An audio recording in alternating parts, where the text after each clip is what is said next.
Salah satu permasalahan rumah tangga yang sering kali terjadi dan bahkan menjadi sebab perceraian di tengah masyarakat itu biasanya adalah konflik antar menantu dengan mertua. Banyak sekali menantu yang cemburu dengan ibu suaminya, atau juga ibu yang cemburu dengan menantunya. Bagaimana permasalahan ini bisa terjadi? Permasalahan ini bisa terjadi karena dari berbagai hal penyebabnya.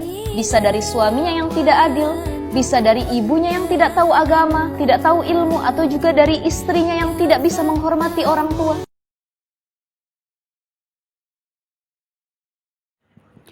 Menikah bukan hanya menyatukan dua karakter yang berbeda, namun juga menyatukan dua keluarga yang berbeda. Pola pikir yang berbeda antara mama dan mertua bisa menimbulkan konflik sehingga hubungan tidak harmonis. Perbedaan pola pikir dan karakter sebetulnya wajar terjadi, sebab menantu dan mertua lahir pada era yang berbeda dan dibesarkan di lingkungan yang berbeda pula. Menantu pun tidak dapat memilih mertua sesuai dengan keinginan. Hal yang perlu hanyalah memahami perbedaan kepribadian, pola pikir, hingga cara penyelesaian masalah. Sikap saling menghargai dan menghormati diperlukan guna menciptakan hubungan harmonis antara menantu dan mertua. Terus gimana kalau kasusnya itu adalah mertua kita? Probably ibu mertua kita adalah ibu yang gak happy banget gitu. Dan itu pasti. Karena gini, zaman orang tua kita, mereka membesarkan suami kita gitu, generasi kita dengan susah payah, kondisi ekonomi yang berat. Ketika ini anak sudah berhasil, sudah punya penghasilan, sudah tumbuh jadi manusia yang seperti dia bayangkan, dia harus dalam tanda kutip melayani dan menyenangkan perempuan lain. Sakit gak? Iya. Dari Gitu. Harusnya gue yang menerima, ini kan dari membesarkan gitu ya. Ini kan tanaman yang aku susah payah tanam. Kenapa yang panen rasanya orang lain? Kenapa yang panennya rasa yang lain? Coba bayangkan kalau kita sebagai ibu nggak ngerasa nanam, bukan nanam. Membesarkan anak itu bukan nanam.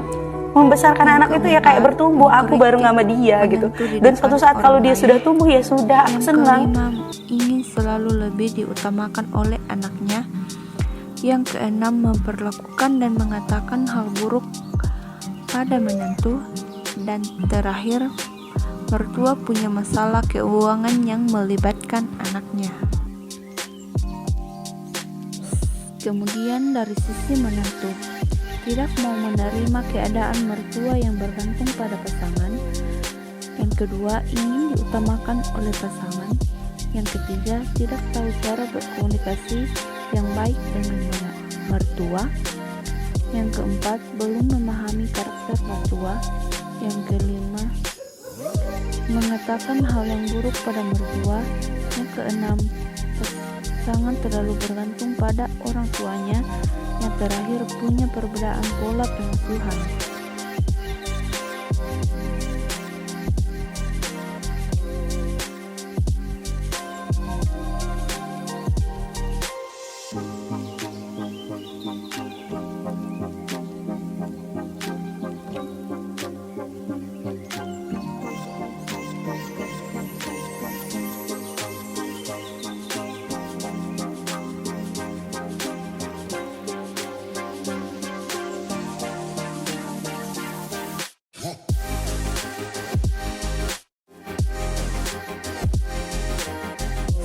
Kemudian dari sisi menantu, menjalin hubungan tidak yang mau baik menerima keadaan mertua yang utamakan pada sikap pasangan. sopan dan tata krama. Kedua, Dalam ingin situasi diutamakan apapun, oleh pasangan. upayakan untuk tetap bersopan dan bertata krama, termasuk jika kita sedang lelah atau kecewa. Yang keempat, Sikap santun dan belum tenang memahami dapat menjadi nilai plus bagi mertua, sekaligus mengatakan hal menghindari yang buruk pada kejadian mertua. kesalahpahaman Yang yang keenam, bisa memicu konflik. jangan terlalu Yang bergantung kedua, pada ajak orang masak tuanya. bersama. Yang terakhir, Masak punya bersama perbedaan bisa pola menjadi pengasuhan. kegiatan yang menyenangkan untuk dilakukan bersama ibu mertua. Selain membuat hubungan makin erat, juga sekaligus bisa belajar resep-resep andalan keluarga suami. Yang ketiga, mengobrol santai tentang kehidupan. Mengobrol bersama mertua mungkin tampak sederhana, tetapi justru sangat penting. Dari obrolan santai ini, kita dapat mengenal lebih dalam kehidupan mertua sekaligus keluarga besar suami. Berikan perhatian dan tanggapan terhadap cerita yang disampaikan. Saat kita dan mertua sudah saling nyaman untuk berkomunikasi terbuka, hubungan baik dan minim konflik pun bisa mudah dicapai. Yang keempat, jangan ragu meminta saran. Saat sedang menghadapi masalah atau kebingungan membuat keputusan, cobalah sesekali meminta saran kepada ibu mertua. Hal ini dapat menunjukkan bahwa kita menghormati pendapat sebagai seorang anak menantu.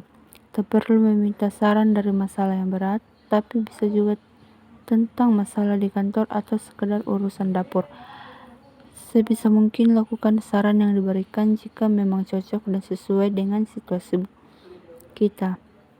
Jika tidak, ungkapkan alasannya dengan tetap sopan.